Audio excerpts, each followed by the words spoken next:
All right, good morning, and thank you all for coming.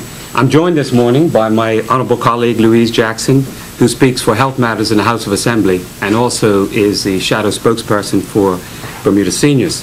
Also on my right is Andrew Simons, a member of our Shadow Health Board and the candidate for constituency number 17, Pembroke Central. This morning, we'd like to focus on the just released national health accounts for the year ending 2011. The report painted a very disturbing picture of soaring health costs that are already pushing family and personal budgets to the breaking point. The health minister is on record as of saying that healthcare costs are rising at an unsustainable pace, and we agree. Where we differ with the minister is that in his statements on the National Health Plan and elsewhere, he refers to the private sector and overseas care are the major reason for these rising healthcare costs. The national health accounts show without question that government itself is the largest driver of our skyrocketing costs. If you examine the statements from 2009 through to 2011, spending by the Ministry of Health and the Bermuda Hospitals Board has risen by 26%. That is in comparison to private sector spending that has risen by just 8%. So in other words, government healthcare costs have risen at a pace 3 times greater than those in the private sector. And if you look more closely at those statements from 2009 through to 2011, we see that the hospitals are accounting for approximately 2/3 of the increase in Bermuda's total healthcare spending. The increase was $94 million over that period mentioned, and the increase attributed to the hospitals was $60 million. I'd like to make 2 points about the healthcare cost picture as presented in the national health accounts. First, Bermuda cannot hope to have a constructive discussion about the cost of healthcare if the government can't acknowledge where the problem lies. Clearly, it is in the area of spending directly under their control.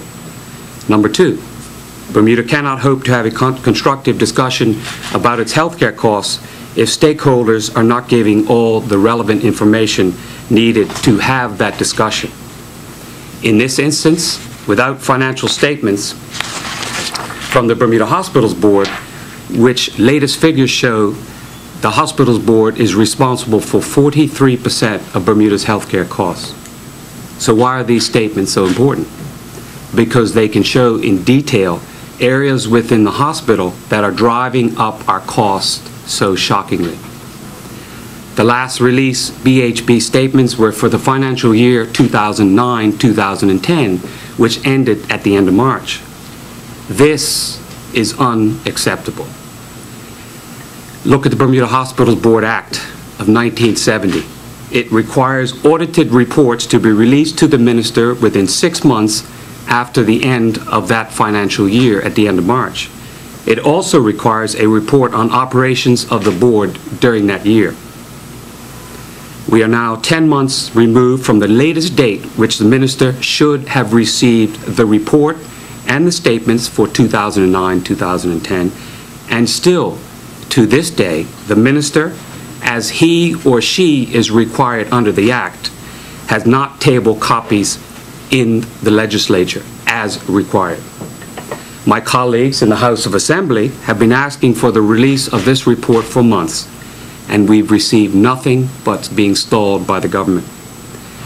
Ms. Jackson was told in April that the report was at the printers. Then early this month, they were told that they're still gathering information.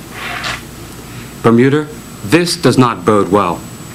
Government apparently withholding information that is essential for the best understanding of the situation that not only has serious implications for people's health care, but also for the financial strength of our island home. The Bermuda Hospitals Board is the largest operations funded by the government, this year receiving $142.5 million. That's more than any ministry within government. In our opinion, it is totally unacceptable that the public has not been able to see how the BHB is spending the people's money. In 2010, the hospital made a profit of $18.3 million. and they made roughly the same profit in 2011, a figure we have extracted from the national health accounts released by the minister last week. Over the past decade, it would seem that Bermuda's hospital business model has changed from a community-based, not-for-profit institution to a for-profit model. And let us be clear, there is nothing wrong with the hospital making a small profit, but the increase has come from increasing fees rather than increasing efficiency. Let me give you some examples. An appendectomy cost $2,000 in 2008 before the introduction of the charge master billing system in 2009 on April 1st. That cost went to $6,000. Another example, a normal delivery of a baby in 2008 was $2,000, but after charge master went to $3,000. These are the kind of cost pressures facing Bermudians entering the hospital today, and an indication just how unsustainable the pressures are that continue to build within the system. So, why have hospital costs been going up at such a staggering rate? The minister alluded to some cost reasons last week. We don't disagree with those. But as we have illustrated here today, the charge master billing system in 2009 has been a major driver. If you look back, the government said that the change would be cost neutral. But once the plan took effect, hospital inpatient fees went up by roughly 30%. Another reason is the potential for overutilization and abuse within the system, since insurers must pay whatever fees the hospital charges. Let me repeat, this is an important point. The potential for overutilization and abuse within the system, since insurers must pay whichever fees the hospital charges. And what is remarkable is the Minister of Health saying that the new National Health Plan will answer for reining in these costs. But in the National Health Plan, hospital costs barely get a footnote. Imagine, just imagine, designing a new healthcare system for Bermuda that does not deal with 43% of Bermuda's healthcare costs. This, to us, is neither being realistic or sensible. The National Health Plan calls for government to take over and administer a much higher portion of the island's healthcare. For example, proposed changes would require all Bermudians to have a basic healthcare plan insured and administered through the government. And yet it is clear that government's overall healthcare costs are rising at a much faster rate than private sector costs. Furthermore, the government is much less efficient in administering these plans. So, in conclusion, when it comes to controlling healthcare costs, the government clearly needs to get its own house in order before making any dramatic changes to our overall healthcare system. Thank you. I'll now turn it over to my colleague, Andrew Simons. Good morning.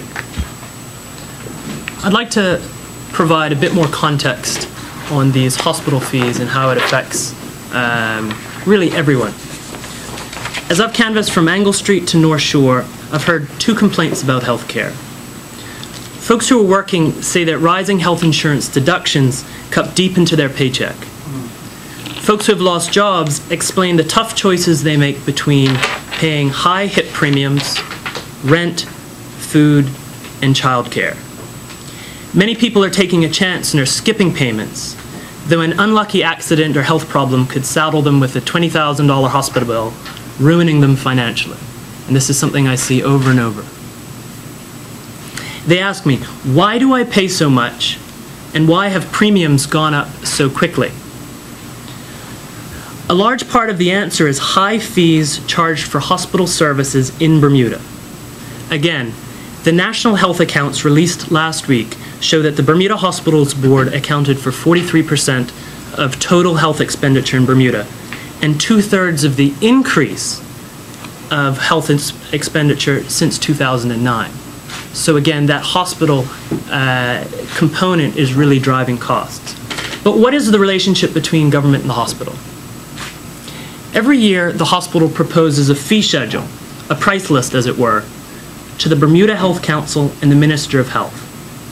Every service or combination of services at the hospital has a price. The ministry and the hospital can negotiate these prices.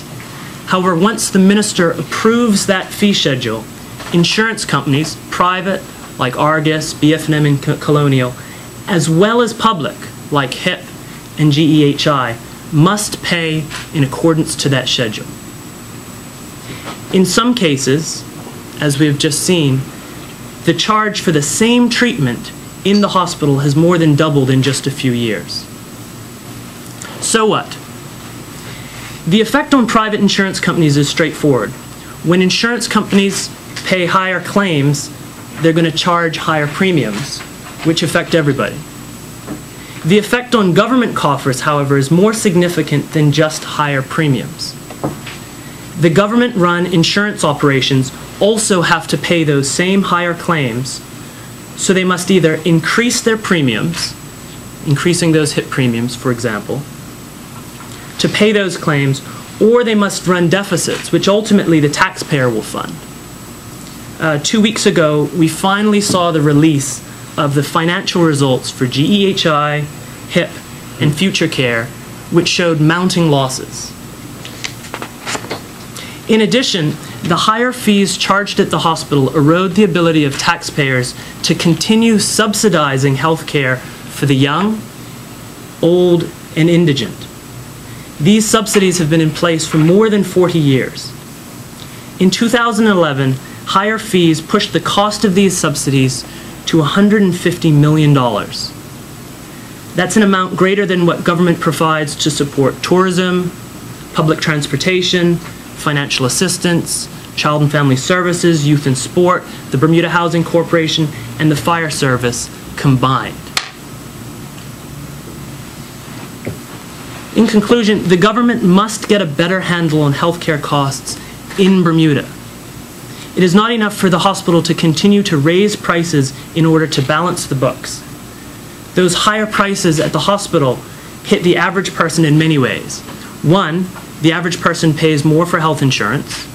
Two, government as an employer must pay more for its share of insurance premiums. Three, government must cover the cost of deficits incurred by GEHI, HIP, and Future Care. And four, government must pay more for the youth, aged, and indigent subsidies. All of these increased government expenditures raise government borrowing needs and reduce its ability to provide other social services. And I'll return once more to the magnitude of the subsidy. Remember, that $150 million is an enormous sum relative to the rest of government spending. And it's a sum that is driven by increased fees at the hospital and really is unsustainable. So when we spend more on that subsidy, we have less funds in government to pay for other worthy causes and other social services that people are crying out for. So I just want to end with that. Thank you. Thank you. Questions? Me? John? Senator, do you expect to see any of the financial statements between now and when is the House back in November, isn't it? Yes, but we can go back to the House at any time. Do we expect to see him? At some point we do. I've got copies of the Hospital Act 1970. It clearly illustrates on how we're in contravention of that act at this time, and it's unacceptable. One wonders why that's the case. Ms. Jackson has been relentless in trying to get the information because, you know, in the opposition, we have a difficult job to do. We have to support or criticize government programs where we can. We've always done our best to do it with the best information.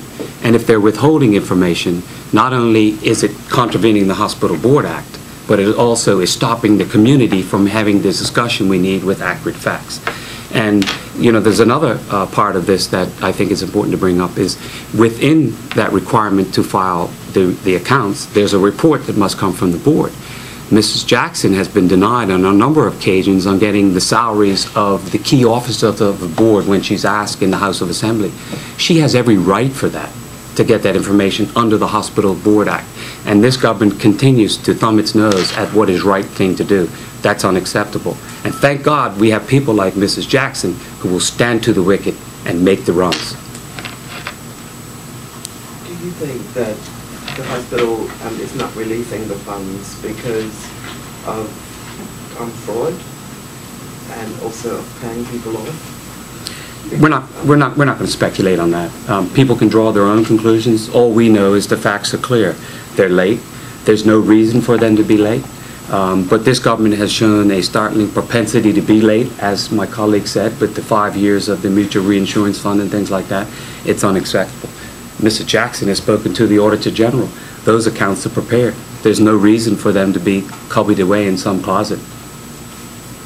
If I might just add that I have repeatedly asked, as you all know, for the salaries for the administrators at the hospital. I've been asking for them for at least 4 years. And we have copies here, which I hope you will take away with you, which clearly state, as Michael just said, that it is against the Bermuda Hospitals Board Act that they must release the salaries of the executives and others. They haven't done this. It's supposed to be within 6 months. The financials, I will repeat, I asked for the financials, that is the hospital's financials for 2011. I asked for them in February, and I was told that they were at the printers, and we would have them shortly. And I asked again Friday before last, and I was told by Mr. Monkman and the Minister Zane de Silva that they were still gathering information. This is reprehensible. Meanwhile, I want you to know that I spoke to the Auditor General on that Friday, and she assured me that she had turned in her audit and that they should have had that report for us back in March, by March 31st. We have not had it. We have not had, as Michael just said, we have not had the Bermuda Hospitals Board report. We have not had their financials. And now, of course, they're coming out with the fact that they're going to have an investigation. Let's get another question. Any other questions? How will the OBA work on actually lowering the fees at the hospital? Well, I think, in my statement, if you take a look at it again, there was clear indication of what we can do. This government was hell-bent on introducing the charge master system, and we've shown how it's gotten out of hand. The other point that I referred to is the potential for overutilization and abuse because insurers have to pay. Look, we understand that health care is an expensive proposition because of the high cost of medication, technology, all the type of research that has to go into it. We appreciate that. The minister has said that. The fact of the matter is, if we don't have proper policies and accountability in place, it can be abused or it can be overutilized. The cost of an MRI in Bermuda is now to the point it's more expensive than getting one overseas. And so this government has been hell-bent on pushing forward without listening to some of the concerns that we have. We cannot keep having increasing facilities in Bermuda because they will be overutilized and the system must pay. Do you think also, because they introduced a system where, like, say GPs cannot go into the hospital now, like before, like your GP will come in and make the rounds in the morning or whatever, and now they have actually hired a staff of doctors, nurses, and everybody else that's now in-house. Do you think that that has also caused an increase? Yes, the problem with hospitalists, you're talking about hospitalists, these are special doctors who are now totally in charge of the incoming patients into the hospital. Before, of course, you could have your GP, your general practitioner, come in. Now they are denied that right, and a patient must rely on doctors who know nothing about their history, and this has become very alarming to many, many people. What I have to say here is that we have been dealing with this to no avail, again, for years. This has been a problem not only for the patient, but for the doctors, for the general practitioners. And I want this country to know that when we become government, the OBA will definitely change that system to make it workable for everyone. Could I think it would be helpful to make a couple very quick points about the levers that we can push and pull about making changes in the hospital. The Bermuda Hospital Board is a quango, like the Bermuda Land Development Corporation, which manages the baselines and so on. So there is, at times, an arm's length relationship between the government and the hospital. But government has all of the tools and oversight and right to really make decisions and to affect good governance at the hospital. So the OBA would use those tools to provide that oversight and really ensure that the costs that we're paying and the prices we're paying at the hospital don't get so far out of control that in some ways the hospital, and we could look forward to the building of the new hospital, so that that hospital doesn't get as expensive as you know, at a top acute care center on the East Coast. There have to be these trade-offs between sort of what providers get, like doctors, and what government pays. Because remember, we have this strange situation where government is giving money to the hospital, but then at the same time, it's sort of paying money. It's sort of on both sides, because it pays insurance, but it also charges insurers. So at times there's a lot of waste in the middle, and the man on the street is getting it in the neck because prices are going up because a lot of that waste. There's real scope for improvement with better administration. I'm just going to make that same synopsis. It seems that the people, the man in the street, the worker, is being pulled from insurance high forces, Yeah. and pulled from hospital forces. And Well, don't you think that's going to cause some type of explosion in the air? Because the man is going to get tired. The man in the street is going to get tired. Well, you know, people are already tired with the current economic situation facing Bermuda and a government that seems out of touch, and that's why the OBA is here. We plan to put people first. We feel the pain. We've been talking to people, so we're well versed on the issues. As Andrew said, as canvassing, our team is up and down the island canvassing strongly. In regards to health care, we speak so passionately about this issue, and Mrs. Jackson's been doing it for so long, because in an island like Bermuda that is 700 miles from the East Coast, it's vital that we have our hospital, our only hospital, being held in the highest confidence by the people of Bermuda. But when there are challenges within that system, we will do everything we can to correct those. We have faith in the people who work throughout healthcare in Bermuda. We just need some better leadership to make sure that healthcare continues to be strong, as we've seen for many years in the past.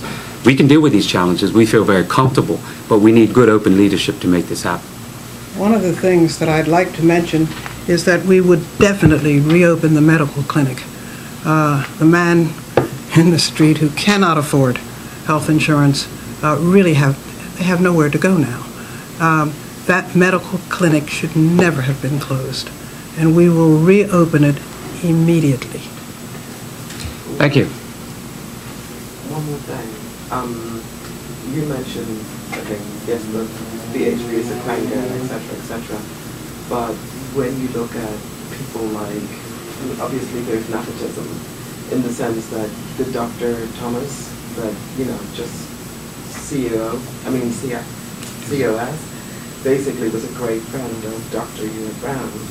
And, you know, so here you have allegations of all sorts, including sexual abuse, and I actually know someone that got paid off last year as a result of this, you know, this whole situation. So that's why I was asking about fraud and so on and so forth, in the sense that, you know, people are being paid off to, you know, and having to sign confidentiality agreements of sexual abuse with this particular doctor, who is a great friend of Dr. Ewart Brown. So, you know, that's the question, you know, do you think that some of these things are why we're not actually getting the reports? Well, you make some very strong allegations there, and we've certainly heard reports of those rumors. Let's be clear that right is right, wrong is wrong. If you've got a system of accountability that you have to follow it. And there has to be reasons why reports are late. There has to be reasons why the chief of staff is put on administrative leave. If you're going to be a vibrant democracy where people are comfortable with the leadership that they have, when these challenges come up, you have to face them head on, and you have to deal with them in the appropriate way. I don't want to speculate about nepotism or anything like that. We want to make sure that we correct things. I'll go back to the comments I made a few moments ago. It is vital that we have full confidence in our hospital here in Bermuda. At the present time, the Bermuda government and the Bermuda Hospital Board have a lot to answer for, and they've gone strangely silent at a time when they should be speaking about it. So rather than speculate, we want to support to rectify these matters, and an OBA government would rectify these matters by being open, honest, and upfront with the people in dealing with the challenges. We can't expect anything less. We get the message from the people. We used to spend a lot of time with the patient advocacy group. We've been involved in this throughout in the community, and we will continue to push to make it happen.